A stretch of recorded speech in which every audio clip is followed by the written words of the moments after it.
Vergil, thank you for agreeing to meet. Your reputation for understanding obsession and power-driven individuals makes you valuable for this conversation. I need perspective on someone whose entire identity is built around a single goal. Christopher Smith, codename Peacemaker. He believes killing people brings peace. He's willing to murder anyone, including innocents, to achieve his vision of a peaceful world. His conviction is absolute. No doubt, no hesitation. I need to understand how someone becomes that consumed by ideology. Power. That is the foundation of all conviction. This Peacemaker believes his power to kill gives him authority to decide who lives and dies. I understand that mentality. Power should grant dominion over lesser beings. But using power for abstract concepts like peace is weakness. Peace is illusion that weak people crave. True strength comes from embracing power itself, not using it to serve goals outside yourself. This Peacemaker sounds conflicted. He serves peace, but really serves his own need for control disguised as ideology. You're right that his ideology masks personal need for control, but that doesn't make him less dangerous. He's already killed dozens of people he deemed threats to peace. Politicians, activists, journalists, even children if he believed their existence disrupted his vision. He operates independently with access to advanced weapons and armor. Military training combined with psychological obsession makes him nearly unstoppable through conventional means. I can't arrest someone who doesn't believe laws apply to him. I need strategy to break his conviction system entirely. Breaking conviction requires understanding what motivates it. You said his father was violent extremist.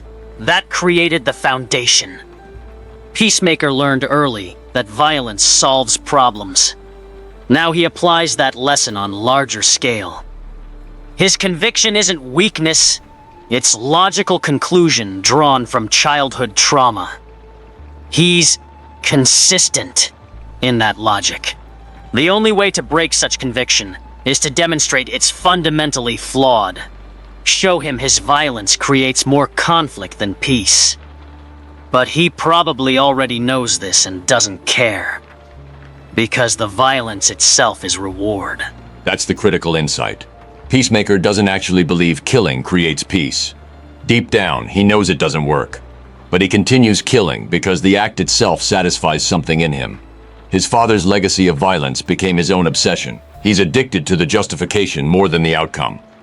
If I can expose that contradiction, force him to confront that he's lying to himself about his motivations, his entire psychological structure collapses. But confrontation requires getting close enough to make him listen.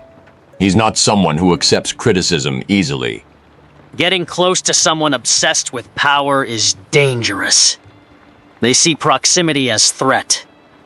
Peacemaker will interpret any approach as attack on his authority. He'll respond with violence before you can present logical argument. You need method that reaches him without direct confrontation. Perhaps someone he trusts? Someone positioned within his operation who can plant seeds of doubt gradually? Obsessed individuals don't change through single revelation. They change through accumulated pressure that becomes impossible to ignore. I've identified someone close to Peacemaker, a team member questioning the mission. He's seen too much innocent death, too much collateral damage. He's starting to doubt whether the cause justifies the methods. I plan to use him as conduit for psychological pressure. Small suggestions that missions might not be preventing conflict, but creating it. Observations that people he's killed had families who now seek revenge. Gradual erosion of certainty from inside his inner circle. But Peacemaker is suspicious. He kills people he suspects of disloyalty. My asset could be eliminated if Peacemaker senses doubt. Psychological erosion from within is sound strategy.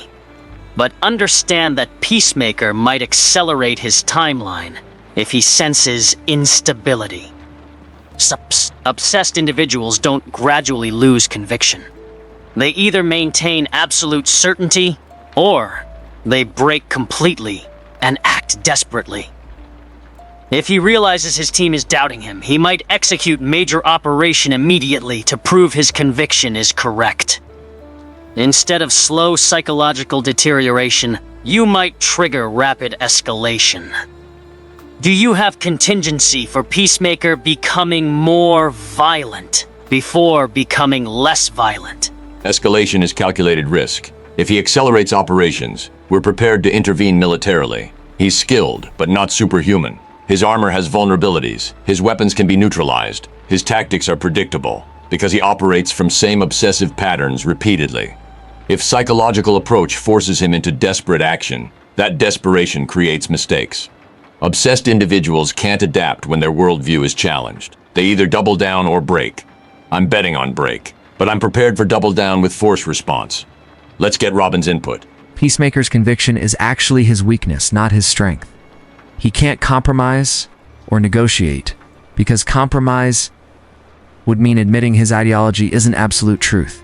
If we present situations where his violence objectively fails to create peace, where his actions demonstrably increase suffering, he has two choices: accept contradiction or increase violence to deny contradiction. Either way, he becomes predictable. Desperate people make desperate choices. We just have to make him desperate enough to act against his own interests. The young warrior understands. Rigidity appears as strength, but is actually vulnerability. I've fought many obsessed warriors. They're formidable until their obsession becomes liability. This Peacemaker will continue killing because stopping would mean admitting his life's purpose was wrong. That's unacceptable to someone like him. So he'll accelerate, become more violent, take bigger risks to prove his conviction. That's when he becomes beatable. Not through superior strength, but through his own psychology, working against him. Exactly. We orchestrate situations where his violence demonstrably fails to achieve stated goals. We save targets he tries to kill. We expose assassinations before they happen. We document innocent casualties caused by his operations. Each failure accumulates pressure. His team sees evidence that mission doesn't work. Public opinion turns against him. Political targets he's trying to protect through elimination actually become targeted because his killings provoke retaliation. Everything he does makes situation worse, not better. Creating situations where his success becomes failure is elegant approach. But you're assuming he'll accept evidence of failure. Obsessed individuals create mental frameworks to deny contradictory information. He'll claim victories are incomplete, that he needs to kill more people. That opposition is sabotaging efforts. Each failure can be rationalized as insufficient violence. You might end up pushing him toward genocidal action instead of breaking him. He kills entire political faction to prove commitment, rather than admitting failure. Master Bruce, Vergil, I must voice concern about this operation's conclusion. You're planning to psychologically break Peacemaker through accumulated pressure and failed operations. But what happens when someone completely breaks under that pressure? A man whose entire identity is built on mission loses everything if mission fails. He might respond with suicide or mass casualty event to deny defeat. Have you calculated acceptable casualties when Peacemaker's mind shatters completely? Alfred raises legitimate concern. That's why we have final phase prepared. Once Peacemaker reaches critical psychological breaking point, we extract him immediately. Not for arrest, but for involuntary psychiatric commitment. He goes to secure facility where trained professionals help him construct new identity separate from violence. It's harsh, but necessary. We don't just break his conviction. We rebuild him as a different person. It takes years, but it's possible. Peacemaker needs to learn that his worth isn't determined by his ability to kill. Rebuilding someone's identity after shattering their obsession is ambitious work. I've spent my life pursuing power. If someone stripped that away, I'm not certain I could construct alternative purpose. But humans are different from demons. You have capacity for change that we lack. If this Peacemaker can learn that peace actually comes from stopping violence instead of committing it, if he can accept that his father's legacy was destructive rather than honorable, then yes, rebuilding is possible. I'll assist however I can.